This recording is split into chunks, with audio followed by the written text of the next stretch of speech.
So a couple players have already announced that they are going overseas. We have Kelsey Mitchell going to play in China, NaLyssa Smith also playing in China, and NaLyssa Smith is one where there was a big question mark around her. I get the feeling that if Caitlin likes Coach Christie sides and Aaliyah likes Coach Christie sides, then she will stay, and we will just have to wait and see how that unfolds. But now during this offseason, the players are already moving around. She would be returning to the Indiana Fever, but she'll be going to play in China, and Temi Fagbenle will be playing in Turkey. Did you hear about Caitlin Clark's new contract? It's not with the WNBA, it's not even in America. Clark just signed a lifetime deal in Europe that's gonna make her millions. But why did she leave the WNBA behind? Before we move on, I'd like to ask you a small favor. If you appreciate this content, please take a second to like this video and subscribe to the channel. Over 98% of you watch the videos without subscribing. It costs you nothing, but it makes a huge difference to us. So did you click the subscribe button? Great, thank you so much. Now back to the video, and Caitlin Clark just dropped a bombshell that's shaking up the basketball world. She's taking her talents to Europe, signing a lifetime contract that's gonna change everything. You know what's crazy? Everyone thought she was going to dominate the WNBA. I mean, this girl was on fire in college basketball. If you want to have a league that makes money and pays you millions of dollars, come over here to the XX League. Why will they listen? I've already told you, they need leverage. Why not start a rival league? And now, there's two ways to do it. You could have a rival league that operates during the summer up against the WNBA, or you could have a rival league that starts now. These women already, half the WNBA right now is overseas playing in some foreign league right now because they don't make enough money during the WNBA season. She broke records left and right and became the all-time leading scorer in NCAA Division I history. But here's where things get wild. Instead of crushing it in the WNBA like everyone expected, Clark's heading overseas. Why? The answer might shock you. It's not just about the money, but okay, it's a lot about the money. You won't believe how much Europe is offering compared to what she'd make in the WNBA. Let's talk about the numbers that made Clark say see ya to the American League. You know what's wild? The WNBA's idea of fair, pay for a record-breaking superstar. Spoiler alert, it's pocket change compared to what she's worth. Let's break down those numbers that sent Clark packing.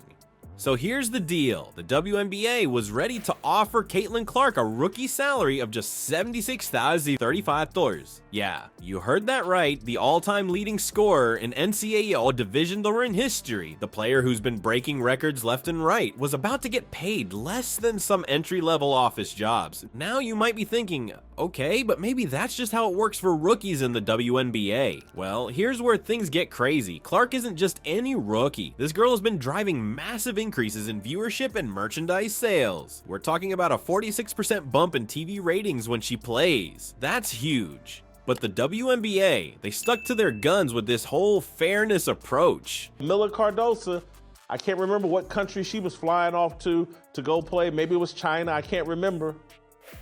But you think Camilla wouldn't say, oh, I don't have to leave the country and I can play basketball and I can get paid and I can play against other women only? I'm gonna tell you who's going to do this.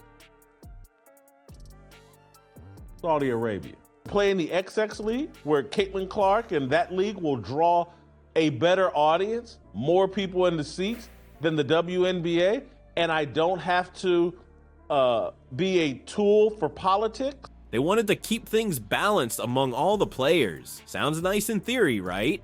But in practice, it totally backfired. They missed out on the chance to capitalize on Clark's star power and marketability. Imagine being the hottest thing in basketball and getting paid less than some people make flipping burgers. That's the reality Clark was facing. It's like the WNBA didn't even realize what they had on their hands. Here's this player who's transforming the game, bringing in new fans, selling out arenas, and they're offering her a salary that's barely above minimum wage in some states. The people running the NBA and the WNBA, they are idiots.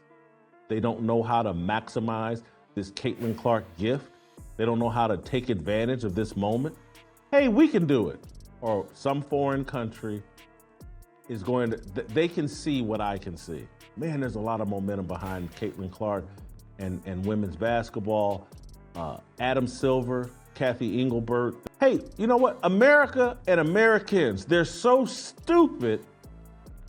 We'll go money whip a bunch of these women's basketball players and we'll start a rival league right there in America. And it's not just about the money, it's about feeling valued. Clark's impact on the league is massive. She's got endorsement deals, record viewership, the whole package. But instead of embracing her as the superstar she is, the WNBA's approach made her feel undervalued. Think about it. You've got this player who could be the face of your league, someone who could take women's basketball to new heights, and instead of rolling out the red carpet, you're basically telling her, hey, you're just like everyone else. That's a surefire way to lose your top talent. Now, I'm not saying the WNBA should have thrown all their money at Clark and forgotten about the other players, but there's gotta be a middle ground, right? A way to reward exceptional talent and marketability while still maintaining some level of balance. The craziest part, this isn't just about Clark. It's a symptom of a bigger problem in the WNBA. They're struggling to fully embrace and capitalize on their star players. And in a league that's fighting for more recognition and better pay overall, that's a huge missed opportunity. We have a gift here in Caitlin Clark. Again, and I don't know fully where Caitlin Clark stands. She may be a closeted feminist. We don't do things that protect our interest in our way. We play defense. We just try to conserve. We don't build anything. That's what's going to happen because American men of great wealth have so little vision and so small balls. We don't do bold things.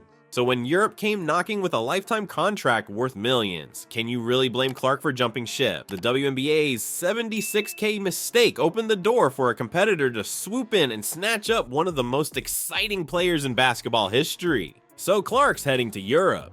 But why? It's not just about the money. It's a lot about the money, you know? Yes, Europe's offer wasn't just about the paycheck. It was a game changer in every sense. Remember that black eye Clark got during the playoffs? Well, that's just the tip of the iceberg when it comes to her frustrations with the WNBA. Let's break it down. Europe came at Clark with a lifetime contract. Not a one-year deal, not a 5-year deal. We're talking lifetime. That's the kind of security most athletes can only dream of. And the money? It's in the millions. We're not talking about the WNBA's $76K rookie salary anymore. This is life-changing money. But here's where it gets really interesting. Clark's frustrations with the WNBA went beyond just the paycheck. She was vocal about the officiating, saying, I feel like I'm getting hammered and everybody is physical with me and opponents get away with things that other people don't get away with. That's a pretty big statement from a rookie, right? And remember that black eye incident during the playoffs? That wasn't just a one-off thing. It highlighted some serious concerns about player safety and how the games are called. Clark was feeling the heat, and not in a good way. Now, contrast that with how Europe's treating her. Over there, players like Clark aren't just athletes. They're stars. They're treated like the game changers they are. Europe's not just offering Clark a contract. They're rolling out the red carpet and handing her the keys to the kingdom. Think about it. In Europe, Clark's marketability, her impact on the game, her star power, it all matters. They're not trying to fit her into some predetermined salary structure. They're saying, hey, we see your value and we're willing to pay for it.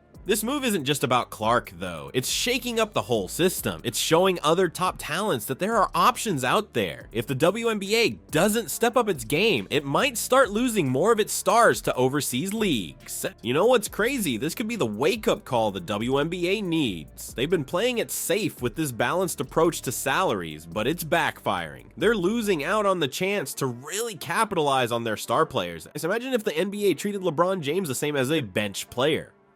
Sounds ridiculous, right? But that's kind of what the WNBA is doing with players like Clark. Europe's showing that there's another way to do things. And let's be real, it's not just about the money for Clark, it's about feeling valued. It's about playing in a league that recognizes her impact both on and off the court. In Europe, she's not just another rookie. She's Caitlin Clark, the future of women's basketball. This move could change everything. It's not just about one player leaving for a bigger paycheck. It's about setting a new standard for how women's basketball stars are treated and compensated. Clark's blazing a trail here, and you can bet other players are watching closely. You know what's wild? Clark's impact isn't just confined to the court. Ever wonder how a rookie can land deals worth more than some NBA stars? Clark's making moves that could redefine what it means to be a women's basketball icon. Let's talk about those endorsement deals. Clark just signed a contract with Nike that's gonna make your jaw drop. We're talking $28 million. That's more than most WNBA players will see in their entire careers. And get this, it's not just any old sponsorship. Clark's getting her own signature shoe line. That's huge for a women's basketball player, especially one who hasn't even played her first pro game yet. But Nike's not the only one throwing money at Clark. She's got deals with Gatorade, State Farm, and Wilson Sporting Goods too. And that Wilson deal, it's not just about slapping her name on a ball. Clark's going to be creatively directing her first signature basketball line. That's the kind of control and influence usually reserved for the biggest names in sports. Now, you might be thinking, okay, but lots of athletes have endorsement deals. True, but Clark's taking it to another level. Remember when she showed up on Saturday Night Live? That wasn't just a fun cameo. It was a power move. Clark's not just a basketball player anymore. She's becoming a global ambassador for women's basketball. Think about it. How many WNBA players do you see on major network TV shows? Not many, right? But Clark's changing that game. She's bringing women's basketball to audiences that might never have tuned into a game before. And that SNL appearance, it wasn't just about getting laughs. It was about showing the world that women's basketball stars can be just as marketable and entertaining as their male counterparts. And here's where things get really interesting. Clark's not just changing her own game. She might be changing the whole playbook for women's basketball stars. Her success off the court is setting a new standard. It's showing other players what's possible when you combine talent with smart branding. You know what's crazy? Clark's final college game pulled in 18.9 million viewers. That's more than some NBA Finals games. And you better believe companies are taking notice. They're seeing that women's basketball can draw big crowds and even bigger ratings. Clark's proving that investing in women's sports isn't just good for equality, it's good for business. But it's not just about the money or the fame. Clark's using her platform to change perceptions. She's showing young girls that they can dream big in sports, that they can be superstars, have signature shoes, and appear on national TV. She's breaking down barriers and opening doors that have been closed for too long. And let's not forget about the impact this could have on the WNBA itself. Clark's success might force the league to rethink how they market their stars. If players can build their brand this big before even joining the league, the WNBA might need to step up their game to keep that talent interested. Alright, let's talk about what Clark's move really means. Is this the start of something big for women's basketball, or is it a wake-up call for the WNBA?